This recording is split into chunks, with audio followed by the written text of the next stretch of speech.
हम आपको दिखाने जा रहे हैं एक ऐसे शख्स की दास्तान जिसने एक सड़क हादसे में अपने दोनों पैर खो दिए।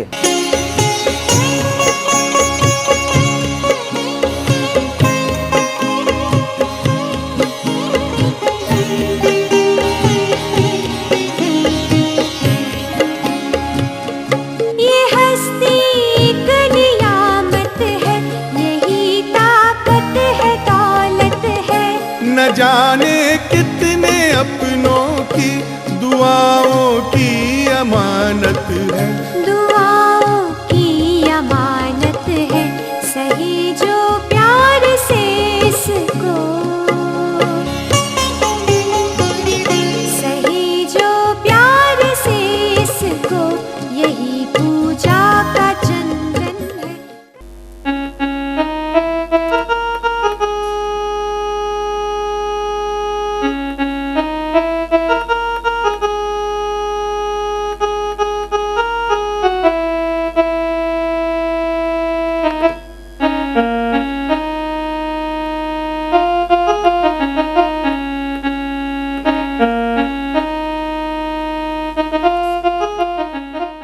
ये दास्तान है एक ऐसे शख्स की जिसकी प्रतिभा के न केवल परिवार वाले बल्कि मित्र मंडली और समाज भी कायल था।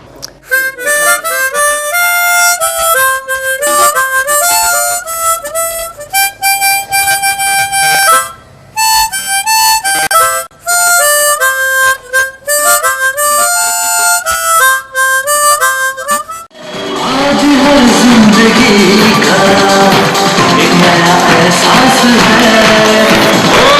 आज हर जिंदगी का एक नया एहसास है। वो ऐसी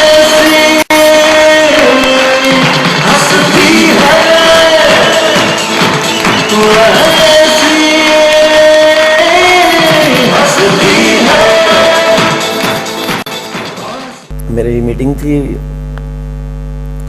पंजाब में, रोपड़ और चंडीगढ़ में, और मीटिंग लेने के लिए मैं बहादुरगढ़ गया और बहादुरगढ़ से नेक्स्ट डे मॉर्निंग में हमारे को पंजाब के लिए निकलना था। लेकिन रात को ही ये घटना घट गई।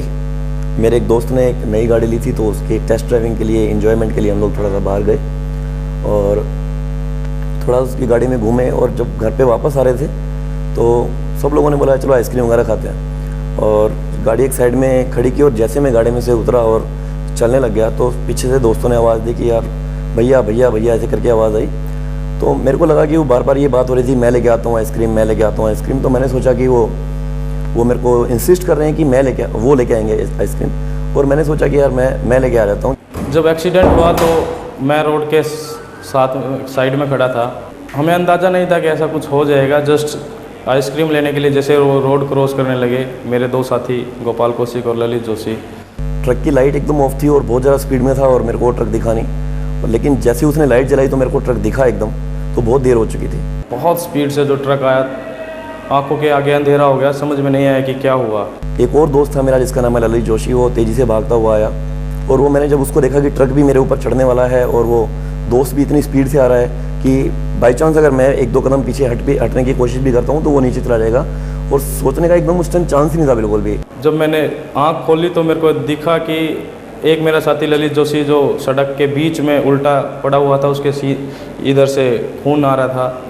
गोपाल जी ने अपना राइट लेग पकड़ रखा था, दोनों हाथों से रोड के ऊपर पीछे की तरफ घिसट रहे थे। लेफ्ट लेग घुटने से नीचे बिल्कुल ख़त्म हो चुका था, केवल एक दो हड्डियां ही बची हुई थी उस टांग में। वो जो मेरा दोस्त था वो वहाँ पे रोड के ऊपर गिरा हुआ था, उसके एक पैर के ऊपर से निकल गया और उसके पैर का इतना पंजा उस एक्सीडेंट में चला गया।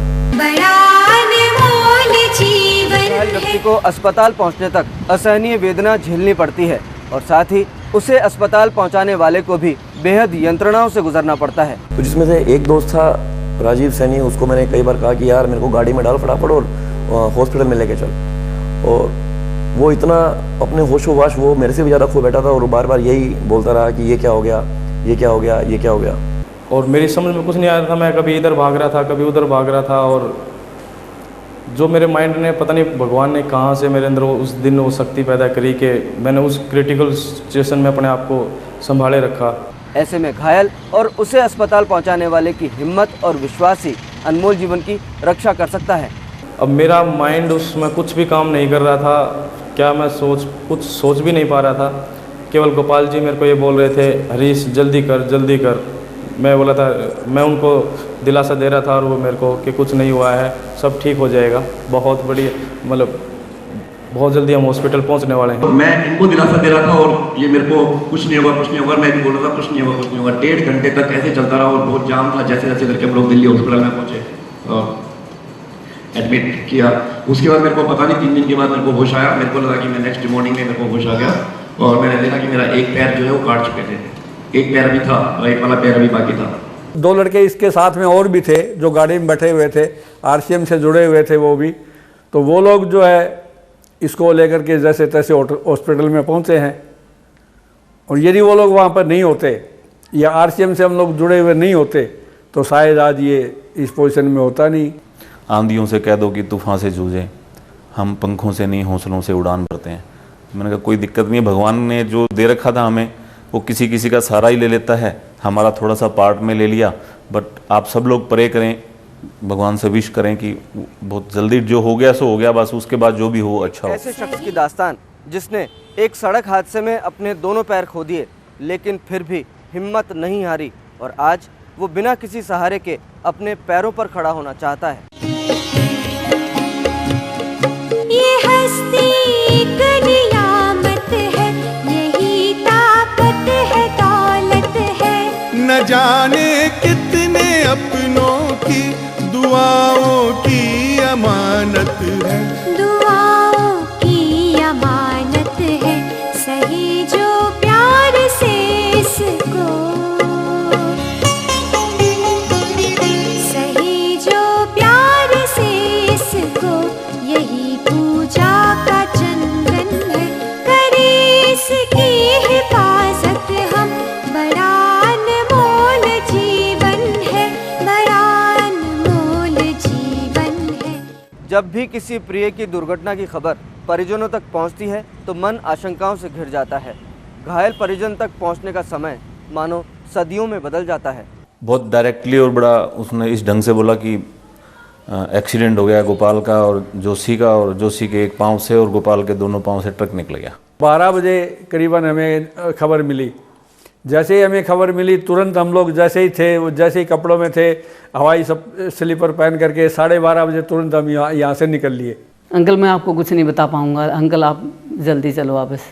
मेरा ऊपर का सांस ऊपर और नीचे का सांस नीचे, बस मैं कुछ नहीं बोली, मैं चुपचाप खड़ी रही वहीं। किसके क्या हुआ आप मेरे को क्यों नहीं बता रहे? तो मम्मी बोली कि ऐसे ऐसे गोपाल का एक्सीडेंट हो गया है। तो मैं वहीं बस बैठ के रोना शुरू। तो फिर मम्मी बोली रो मत, वैसे ठीक है। दुर्घटना के बाद शुरू होता है घायल के इलाज का सिलसिला। हॉस्पिटल के लिए निकले और जो पास में जो बहादुरगढ़ में हॉस्पिटल था वहाँ पे हम गए। वो वहाँ का सबसे बड़ा हॉस्पिटल जो माना जाता था, वहाँ पे हम गए। तो जैसे वहाँ पे न्यूज़ दी कि अंदर हॉस्पिटल में डॉक्टर्स को कि एक मेजर एक्सीडेंट है, तो वो डॉक्टर ही बाहर आ गया और उसने बोला कि 1 मिनट मैं यहीं पे चेक कर लेता हूँ। उस स्ट्रेचर से जैसे मेरे को बाहर निकाला तो डॉक्टर ने कहा कि पैंट काट के जब नीचे से देखा तो पैर की जो हालत देखी तो बहुत ख़राब हालत थी। तो डॉक्टर ने कहा कि इनको फटाफट आप अग्रसेन हॉस्पिटल में ले जाइए और बचने का कोई चांस नहीं है। मैंने गाड़ी स्टार्ट की और जैसे तैसे उनको एडजस्ट किया बैंडेज वगैरह करके, और मैं सीधा उनको गाड़ी को दिल्ली की तरफ ले जाने लगा। मुझे ये ध्यान नहीं था कि रास्ते में क्या आया। जैसे मैं हॉस्पिटल में पहुंचा तो मेरी हालत बहुत ख़राब हो चुकी थी और मेरे को ऐसा महसूस होने लग गया था कि ये मेरी आखिरी सांसें हैं। हर पल किसी अनहोनी की आशंका से मन घबराया रहता है, लेकिन जब ये पल घंटों, दिनों और हफ्तों में बदल जाता है तो सोचिए क्या बीतती होगी उन परिजनों पर। जिसका फ़ोन आया था उसी ने कहा कि भैया जिसकी बहुत लोहे की छाती है वो अंदर जाना। मैंने कहा तू एक बार में ही बता दे, जो बताना है ना, जो भी बताना है वो एक बार में बता दे। बोले भी डॉक्टर ने साफ जवाब दे दिया है कि एक पाँव गया। दूसरे पैर को हम बचाने की कोशिश कर सकते हैं, यदि नहीं हुआ तो फिर पैर काटना पड़ेगा, थोड़ा काटना पड़ेगा, फिर दोबारा फिर और ऊपर से काटना पड़ेगा। तो इसका पूरा शरीर फूल गया था, मतलब यहाँ से ये हाथ थे, ये इतने पाँव जितने मोटे मोटे। उनकी आंखों में आंसू थे, मेरे को दिख रहे थे साफ साफ। बाहर भी कुछ और जानकार थे, कुछ रिलेटिव थे, उनकी आंखों में भी आंसू मेरे को दिख रहे थे। मेरे को पता था कि कुछ ना कुछ बड़ी घटना घट चुकी है। वो जो तो ये तो क्रैश था, पूरा एकदम क्रैश था, तो वो जाना ही था। बार बार इन्फॉर्मेशन अंदर से ओटी से आ रही है कि पेशेंट बाहर आ रहा है, पेशेंट बाहर आ रहा है। फिर बुलाया, बोले जी कौन है साथ में, तो मैं गया तो उन्होंने बताया जी ये तो हो गया, जो होना था आपको बता दिया गया था पहले, और इसको अभी हम लोग इसके बाद देख रहे थे भाई इसको रिपेयरिंग, इसमें 2 जगह फ्रैक्चर था, लेकिन अभी जब इसको देखा है तो पता चला कि मेन जो वेन्स होती हैं, ब्लड वेन्स होती हैं, नर्व्स होती हैं, वो सारी क्रैश हैं, बिल्कुल डैमेज हैं। फ़ोन के इंतज़ार में बस, भाई क्या फ़ोन आएगा, क्या जो भी आएगा उनको सुन लेंगे बस, और क्या है। पापा बोले हल्की फुल्की चोट है, बस पैर में है और ठीक हो जाएगा। डॉक्टर बोल रहे हैं कि अब एकदम ठीक है और बस 3-4 दिन में छुट्टी हो जाएगी गोपाल की और वो तेरे पास आ जाएगा। मैं कहा पर मेरे को एक बार बुला लो, मैं कहा मेरे को देखना है उनको। सेकेंड ऑपरेशन होने से पहले एक बार मम्मी को, इसकी भाभी को यहाँ से बुला के कम से कम एक बार मिलवा दें थोड़ा सा, तो उसको प्लान किया, तो इसको बताया तो बोला नहीं अभी मत बुलाओ। मैंने कहा यार ज़्यादा लंबा गैप हो जाएगा तो भी ठीक नहीं, अल्टीमेटली माँ तो माँ है। यही राज जी सारे दिन यही रहता था कि क्या हो गया हमारे साथ। और जो बगल में एक इसकी दोस्त की मम्मी थी, वो बोले मेरे को तो भाई साहब ऐसे करोगे तो आप उनसे क्या बताओगे।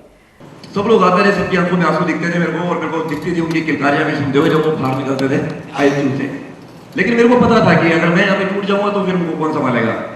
तो मैं इनसे मिलने गई तो इन्होंने मेरे को कहा कि अब मैं तेरे लायक नहीं हूँ, मेरे पैर नहीं है। तो मैंने कहा अगर मेरे साथ ही हो जाता तो इसका मतलब क्या आप मेरे को छोड़ के चली जाती। एक पैर नहीं, लेकिन हमने लव मैरिज की है, एक दूसरे से बहुत प्यार करते हैं। तो बस बार बार इससे बात ही होती, तेरे को टेंशन नहीं है, मैं हूं ना, तू तेरे को कोई दिक्कत नहीं है।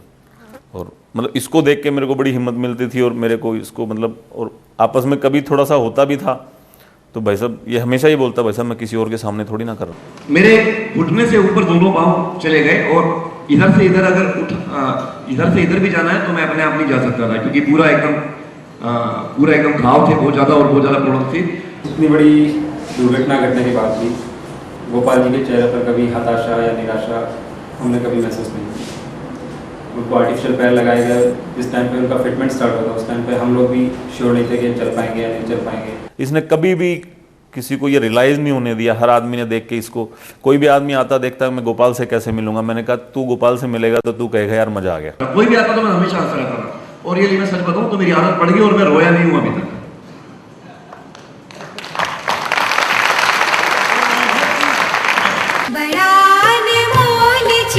बड़ा सहयोग जो रहा मेरे को इस लेवल तक लाने में, मेरे को आज मैं आप सब लोगों के सामने खड़ा हूं और इतनी एनर्जी के साथ, इतने एंथुसियाज्म के साथ, अगर आपको लग रहा है तो जो सबसे बड़ा सहयोग रहा वो मेरे मम्मी पापा का रहा, और मेरे मेंटर, मेरे बड़े भैया श्री कृष्ण कुमार कौशिक। बड़े वाले लड़के ने मतलब जितना किया है ना अपने छोटे भाई का, शायद ही कोई कर पाएगा, ये तो मैं कहूँ। I am very thankful to God also कि मेरे को ऐसा पार्टनर दिया लाइफ में, जिन्होंने मेरे को पग पग पे मेरा साथ दिया, और कभी भी मेरे सामने कभी भी मेरे को ऐसा महसूस नहीं होने दिया आई एम डिसेबल। इनकी हर तकलीफ को मैं अपनी तकलीफ समझ के इनकी ध्यान रखती थी।